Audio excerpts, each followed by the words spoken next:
the wand? behind, just in an arc.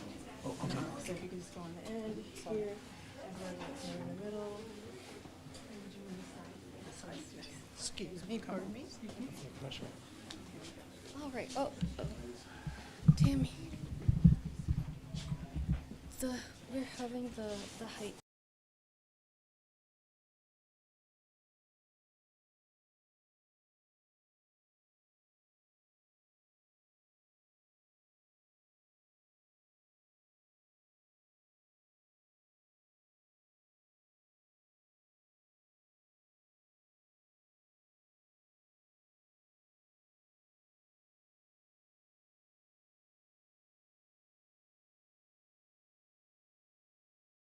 Right.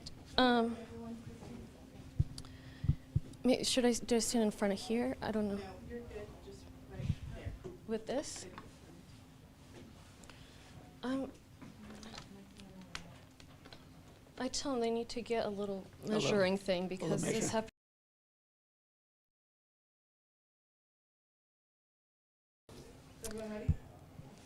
All right. Okay. So I'm here at Commissioner Ellis's Community Center. So thank you, Commissioner, for welcoming us. And he'll share more, of course, about the work he and his team have been doing. We're here with Eddie Blanchard, who's the Regional Disaster Officer for the Texas Gulf Coast region of the American Red Cross. Fred Sanford, he's a local Red Cross volunteer of 20 years. Deborah Blaze, a Red Cross shelter manager who's also a volunteer, and she is a retired nurse. Robert McConaughey, another volunteer with the Red Cross, has been with the Red Cross for 10 years. Susan Hoskinson, Regional Chief Operating Officer, and will be available to take questions. And Kathy Kakocha, who is with the Medical Reserve Corps and is also a volunteer. A couple of these folks are in from out of town and are trained nurses and are here and have been serving our community. So we're getting ready to close out this emergency, but we're not completely done yet. It's still very cold night coming up, still very cold outside. So our Emergency Operations Center remains activated to level 3, but we expect to deactivate tomorrow after that last cold night. We don't expect significant issues because the Centerpoint infrastructure did well with the cold last night, and ERCOT should, in theory, have plenty of supply for any increase in demand. I spoke with their senior executive again, and they talked about how the sun, of course, is providing more energy for the batteries, and the fact that the school districts were not operating meant that there was less demand. So anyway, we should be fine when it comes to power, barring any surprises. So this is something that I was surprised when I received these numbers. The sheriff's office was responding to incidents. All law enforcement, first responders, they did such an incredible job. But, you know, we ask, well, how many weather-related incidents did the sheriff have to respond to? What about the fire marshal? And what we found out is that the number of incidents taken together is actually the same as usual. That is, even though we had more ice-related incidents, more carbon monoxide-related incidents, or chimney-related incidents, it averaged out because people just did so well at following our recommendations. And if that's not a testament to the community, I don't know what is. It was, I myself was pleasantly surprised. The issue ended up being the human exposure to the cold. We have had a higher number of people using our shelters than I've seen. This is my 8th year in office. I'd never seen this level of usage, and we have several shelters. And so our theory is, you know, it's one thing to be cold, but there was rain, and so it's another thing to be wet and cold. And then the roads were dangerous, so you couldn't safely go elsewhere. And so thankfully, we've had these incredible shelters run by the Red Cross, our Harris County Commissioner Precincts, and the City of Houston. They've done an incredible work, incredible collaboration with our Public Health Department, the Fire Marshal's Office, all of these volunteers. We had 20 shelters total.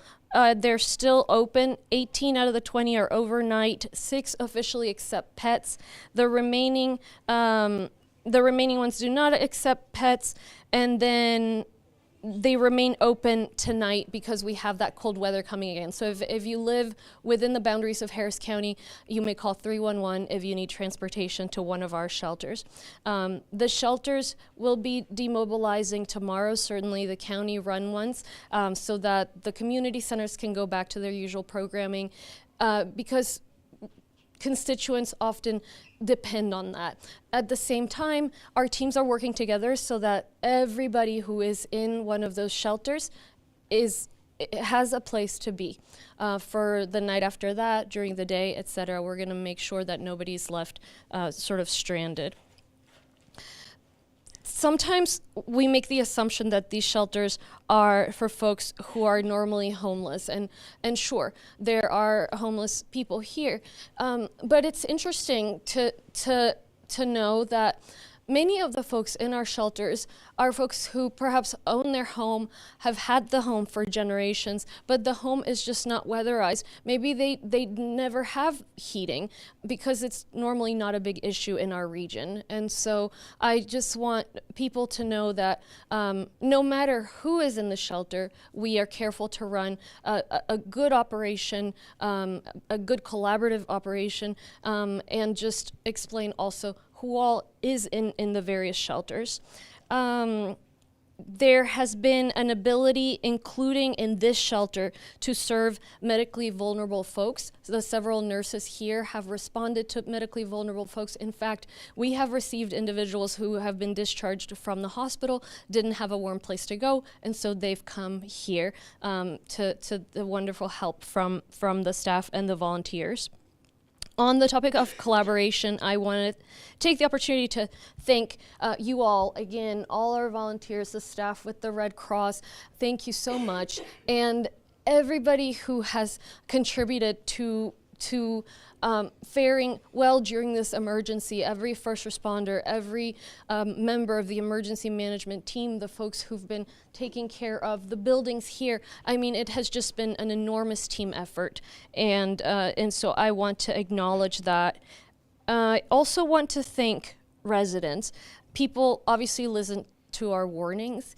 It's incredible that the calls were just average number, and so thank you for heeding the warning and helping protect us, taking care of yourself and your family. The last thing I'm going to say is people are so generous, especially in Harris County, and so we see all these volunteers already, and the timing could not be better.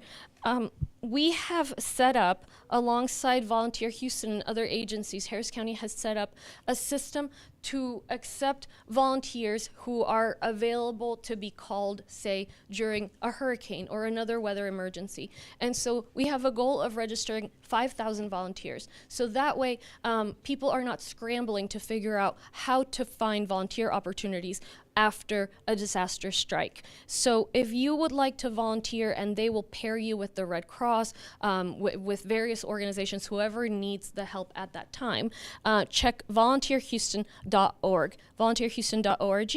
And so for the next emergency, we'll connect you with opportunities through the various agencies that have been doing such a great job today. Schools are deciding today around this time whether or not to open. County operations are back tomorrow. So if you have jury duty, anything else related to the county, that's back open tomorrow. And then as far as tonight, it's another cold night. So we'll see when things thaw just how many issues we've had with pipes in people's homes. Hopefully folks wrap those pipes, drain them, etc. But we will see, and we have our price gouging line out of our county attorney's office and our office. That's on readyharris.org. So all the information is on readyharris.org, everything I mentioned. So I hope we have a quiet year the rest of the year, but if the past is any indication, we could have another freeze. We could have a hurricane or another weather emergency. So those kits that you built to be able to be home with plenty of water and supplies, I hope that you will keep that in case we have an emergency later on that causes a power loss or causes us to be home for a while. I think it was an opportunity for us to flex that muscle, and I really appreciate, again, people heeding our warnings. I'm going to repeat really briefly in Spanish and then pass it on to Commissioner Ellis. So, primero, quiero agradecer a tantos individuos que están aquí. Detrás míos hay voluntarios de todo tipo. El señor Fred Sanford ha sido voluntario 20 años, por ejemplo, va a hablar en un momento. Varias personas que trabajan en medicina, que tienen su licencia médica. Y voluntarios que vienen de otros estados. Han estado trabajando en este centro comunitario para servir a alrededor de 50 residentes que necesitaban un sitio caliente, protegido de los elementos para pasar la noche y pasar el día. ¿Quién está en este centro comunitario? Bueno, siempre pensamos en las personas que viven sin hogar, y sí, hay individuos sin hogar aquí, pero también hay individuos que tienen una casa, que de repente el hogar lo han tenido en la familia por generaciones, pero no hay sistema de calefacción. Es muy posible, es algo que vemos. Entonces, todo tipo de personas. Hay gente que acaba de salir del hospital, individuos que tienen vulnerabilidades médicas y se están atendiendo también. Entonces, le agradezco al comisionado Ellis, a todos estos voluntarios, a la Cruz Roja, a tantas agencias que han trabajado por hacer este centro comunitario un refugio adecuado para tanta gente. Este es uno de 20 refugios que hemos tenido abiertos, que cerrarán mañana, porque esta noche va a ser la última noche con este frío extremo. Se ha habido un uso bastante alto de los refugios. Más gente ha utilizado los refugios que cualquier año que yo he estado aquí. Este es mi 8º año. Porque la teoría es que es una cosa tener frío, otra cosa tener frío y que llueva y estar uno húmedo y con frío, y además sumarle a eso que las vías están impasables, entonces no puede uno ir a donde quiere o necesita ir. Esa es nuestra teoría, bueno, de por qué tanta gente está utilizando los refugios, pero el punto es que estuvimos preparados para amplificar esa capacidad y tener los servicios adecuados. En total, en todos los 20 refugios tuvimos 1,044 individuos ayer y hoy día son 1,417. Mañana, después de que se cierren o antes de cerrar los refugios, habrá trabajo con cada individuo para asegurarnos que tienen un sitio donde ir, pasar el día, pasar la noche, que no se les va a dejar botados sin ningún apoyo. Quiero agradecerle a la comunidad porque si ves el número de llamadas que recibió el sheriff, el 911, bueno, el alguacil, la jefe de bomberos, la cantidad de llamadas es estándar. O si tú vieras solamente la cantidad de las llamadas, no sabrías que hubo una emergencia. Sí, ok, hubieron más accidentes que tienen que ver con el hielo y las vías y el monóxido de carbono, pero tanto trabajó la gente por ser responsable que no vimos un incremento en el volumen de llamadas. Les quiero agradecer por eso. Es la responsabilidad de protegerse a usted y a su familia. Quiero agradecerle a todos los policías, los respondedores, los bomberos, directores de tantas agencias, tantos voluntarios del condado, la ciudad, la Cruz Roja. Ha sido un trabajo increíble en equipo. Lo último que quiero decir es que precisamente hace 2 semanas o menos lanzamos una nueva iniciativa con Volunteer Houston, que es una agencia, para poder tener un repositorio de voluntarios para que cuando haya una emergencia esté ya usted registrado y lo podamos dirigir a la organización que necesite ayuda, incluyendo la Cruz Roja. Entonces, si usted quiere ser voluntario en un futuro, visite volunteerhouston.org y ahí se puede registrar. Queremos registrar hasta 5,000 individuos antes de la temporada de huracanes y ya verá que cuando haya alguna situación lo vamos a llamar y conectarlo con la organización que necesite ayuda. Finalmente, pues espero que puedan guardar esos kits que construyeron con agua, con recursos para cualquier emergencia. Ojalá tengamos un año tranquilo como el año pasado, pero pues tenemos que prepararnos para cualquier cosa. Y nuevamente, muchas gracias por poner de su parte. One thing I forgot to mention in English is the number of people that have used the shelter. So across all 20 shelters, we had 1,044 individuals yesterday, and we have 1,417 individuals today. So now let me hand it to my colleague, Rodney Ellis, who is responsible for this community center and this shelter. Thank you, Judge Hidalgo. I want to thank Judge Hidalgo and her team. I'm glad you all will be finishing this up soon. I know you were telling me earlier that you enjoy sleeping at OEM, but you prefer to sleep at your home. I want to thank the folks at the Red Cross as well for the work that they do. They are volunteers for the most part. Give them a round of applause, and they have done a great job. The members on my team, I want to call a few names out because they really go out and do the work. So some that I know are Joel Johnson, Tori Manuel, Joe Collins, Elvis Gossett with Shared Services, Anna Brewster on our team, Randy Gay, Yvonne Gardinas, who do our media work, David Ellison as well, Daniel Cohen. Cold weather is impacting all our communities, and it's not easy to figure out what to do. We work collaboratively with all our colleagues. Whenever my staff makes a recommendation to me, I ask, what are the other commissioners doing? So you don't get confused. You don't know what the lines are, which precinct you're in anyway. And we talk to our partners in other county cities and at the city of Houston. We've gotten pretty good at this because at least during the almost 10 years I've been in office, starting off with the flood, the Great Harvey flood, we've gotten a lot better at what we do on the government side. But I want to compliment the people of Harris County in Houston and our region because they have gotten a lot better with what they do. It's hard to listen to public officials when we say stay home, when we say wrap up. I know you all are doing it because 4 of you all are sitting here with knit hats on. It's hot as hell. So don't go overboard with it, but people are listening. And the media played a role in that. I watch your stories, and you're sharing the human interest stories. It's hard to get people to follow the simple rules that we give you that are tried and have been practiced in other places. I went out because I wanted to go out and thank my staff, but I was careful. Someone was driving me. We were moving very slow at a snail's pace, and I was shocked to see the roads were empty. I know how dangerous black ice can be. A few times that I have lived in other parts of the country, those of us in this part of the world have no idea what it's like, but people did follow the instructions, and that's a good thing. We put chat on the streets. We put de-icing materials on the bridges that we're responsible for in Precinct 1. And we work with our colleagues and other partners. Sometimes if somebody's not sure whose bridge it is, we just do it. Somehow we work it out and make it happen. We're going to take it off the streets. We'll make a decision on whether or not we keep this facility closed tomorrow. Once our tenants, our occupants leave, obviously the Red Cross works, do a good job of cleaning it up.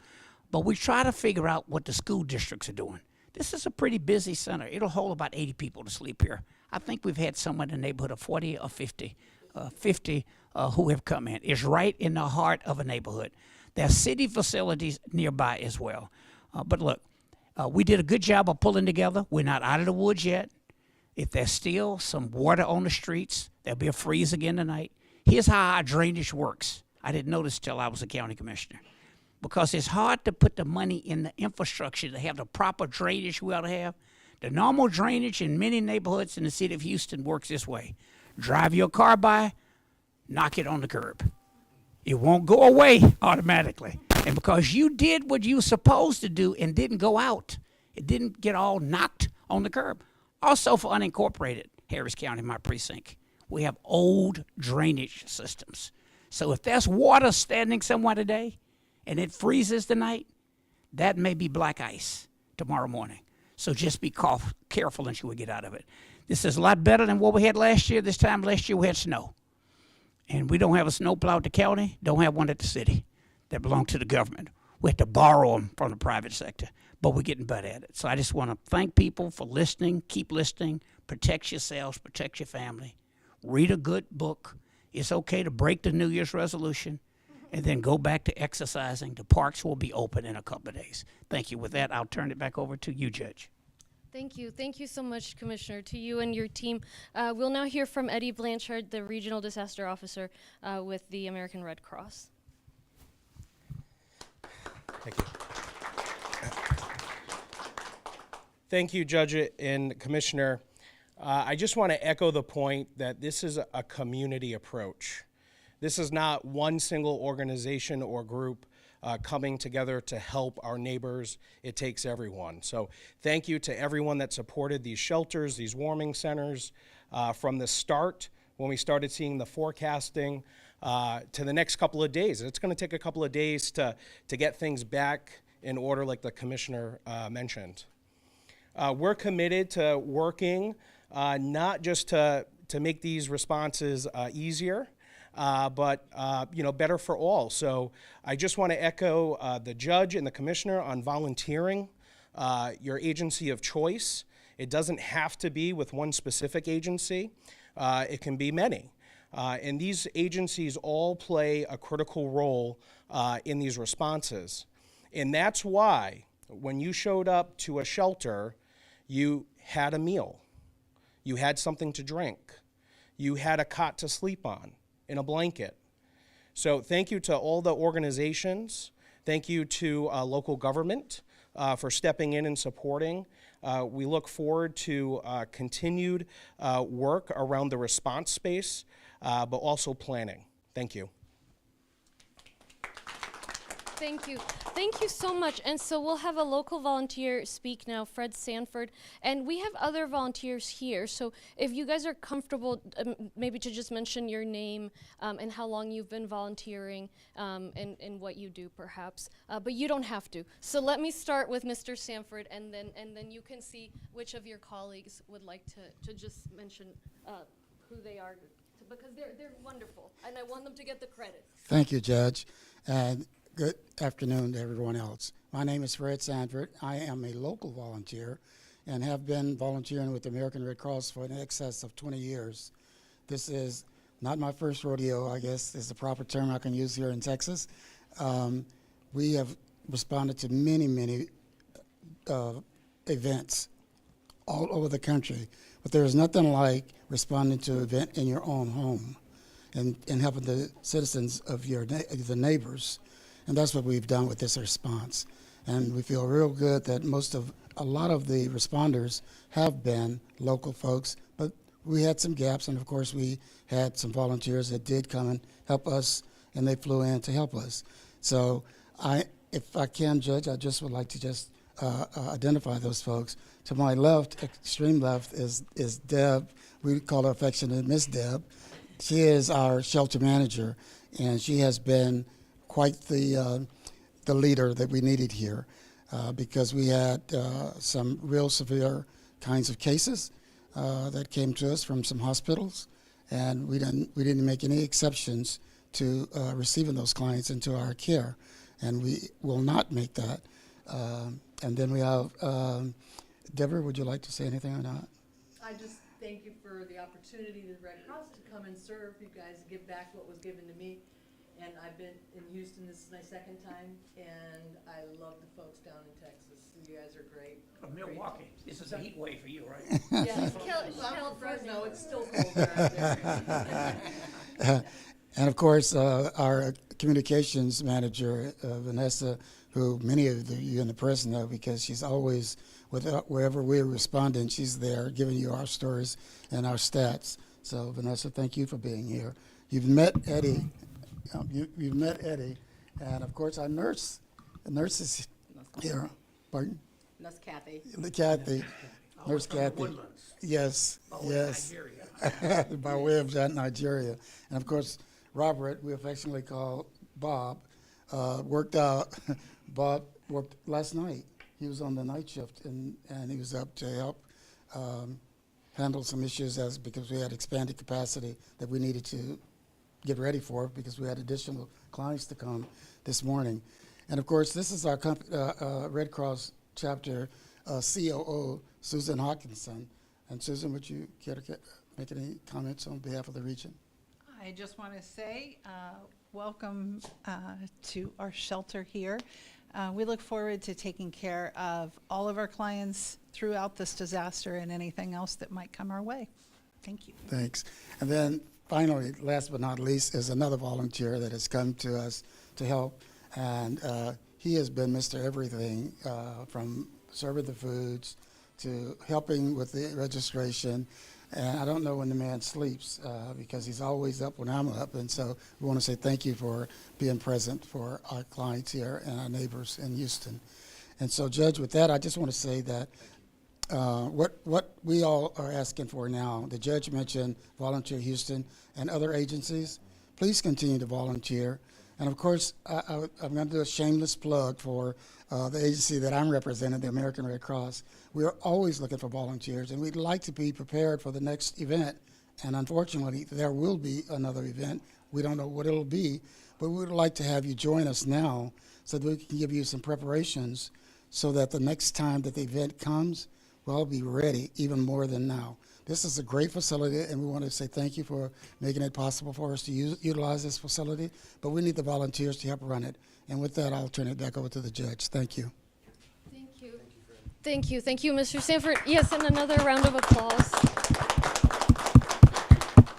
Thank you all so much on behalf of the county and really from the bottom of my heart. Thank you so much. We will now take any questions. Judge? Yeah.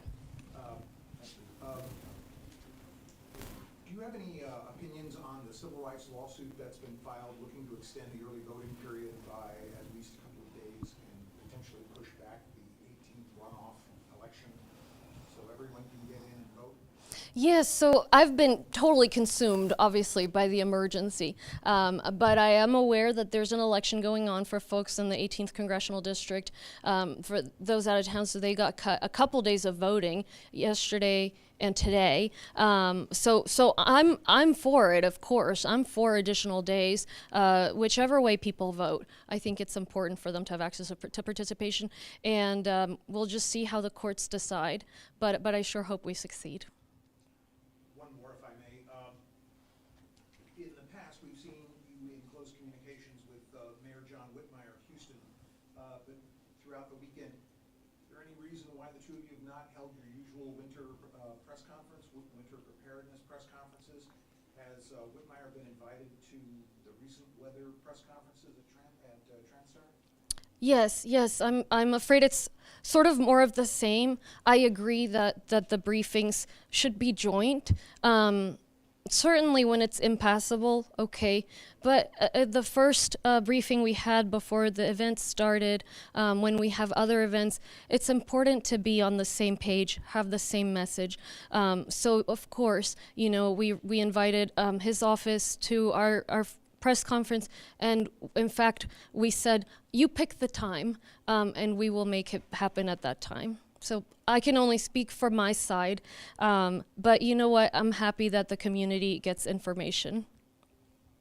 Thank you, Judge. Anything else? Judge Bumble, can you briefly talk about those numbers again that y'all had in the warming centers, but also, I'm not sure if you or the Red Cross can talk about just all the resources it takes to be able to provide for everyone that comes into the warming centers, because I know I saw boxes of cots and blankets, so just we can just briefly talk about that. So across all the shelters in our region, and I don't differentiate city-county because the community doesn't differentiate city-county. It's a joint effort. There have been 1,044 individuals as of yesterday. And then as of today, there were 1,417 currently in one of our 20 shelters. Overnight, we had 20 transports. from the ER to warming centers, and we had 21 transport the previous night, so that has remained steady. And then as far as answering the rest of your question, I don't know if Susan or Eddie, who's the right person, yeah. Yeah, thanks, Judge. So our region is the Gulf Coast for the American Red Cross. So the global piece of that response, we have over 170 responders supporting that effort. We've had over 50 requests from non-government agencies, government agencies to support with cots, blankets, snacks, heater meals, and other items to help at either the shelter or the warming centers. So we've helped with those requests. And then we also had additional shelter teams on standby in case one of the shelter sites exceeded capacity.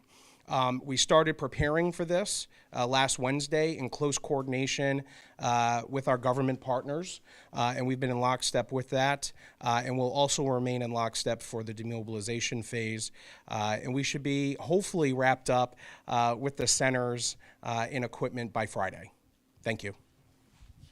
All right, thank you so much. Yes, go ahead. Or Commissioner, whoever would like to answer. It seemed that all the measures that you all put in place worked for this storm, right?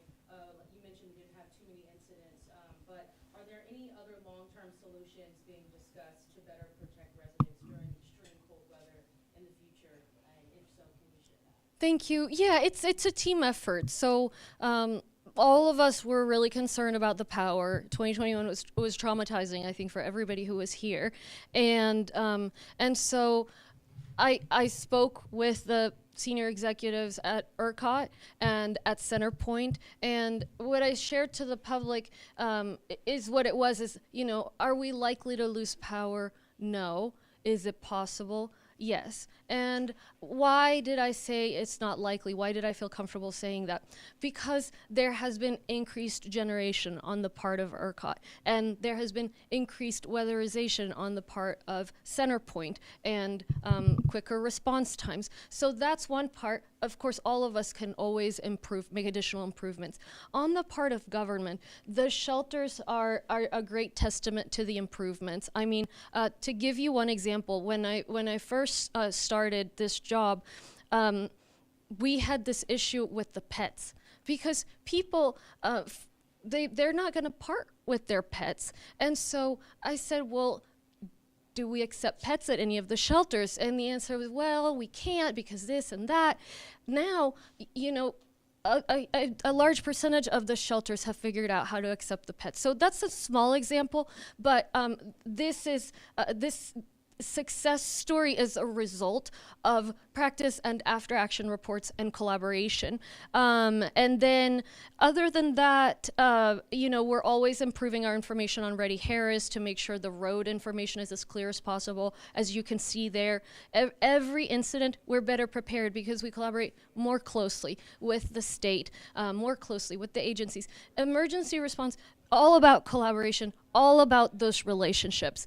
So that's what comes to mind right now, but there will be an after action evaluation of this emergency, and we'll work on how to make it better. And we're already having discussions about what are the improvements that have been made for hurricane season. I'll put up another plug for volunteerism. That's another improvement, you know, is this hub, you know, sign up with the Red Cross, or sign up with this hub, volunteerhouston.org, and, you know, because that's always been messy, and we hear from the community, you know, I'd like an easier way to know what I can volunteer for, how they can use my skills, how do I connect. So that's another thing I'm really proud of. Yes. So we put in generators, and we're going to add more. The power did go out here shortly. When I started reading that text from my staff, I was thinking, oh my God, I guess I'm going to tell my wife we're going to open up our house. But the generator did work. A tree went down in the neighborhood. So that's new. And we're going to add more. We have a couple of centers that don't have generators. Volunteers are important. Look, also I think that on the county's part, because we have a climate action plan, we shouldn't act like it's normal to have gotten snow this time of year in Houston last year. Even for our friends from Southern California. We had San Diego weather about 10 days ago. But to have a 26-degree drop is not normal. We shouldn't act like that. So we have put in place a climate action plan within the rules of what the state will give us permission to do. But, you know, it's getting people to realize that climate change is real. And we got more creative on telling people. You know, on my side, and I think one of my colleagues, they were trying to put together a telephonic town hall meeting early. We try to do whatever's catchy to get folks' attention. But the more frequent these extraordinary weather events come about, the harder it will be to get people to listen. So we have to get more creative, and you all have helped a lot at that. Thank you. Thank you. We'll take one more question. Yeah. Any message to the community next weekend? It looks like we might have 2 more nights with the sub-32 temperatures. Yeah, I can't say a message without saying thank you to the community. Really, thank you for doing your part. We're crossing fingers. It really looks better than expected for next weekend based on the current forecast. And so, same. We're going to be hoping for the best, preparing for the worst. Keep your kits. Stay with that muscle ready to flex. But more likely than not, you won't be seeing me in this uniform, and we'll just be enjoying a weekend with beautiful weather and nice sunshine. Thank you.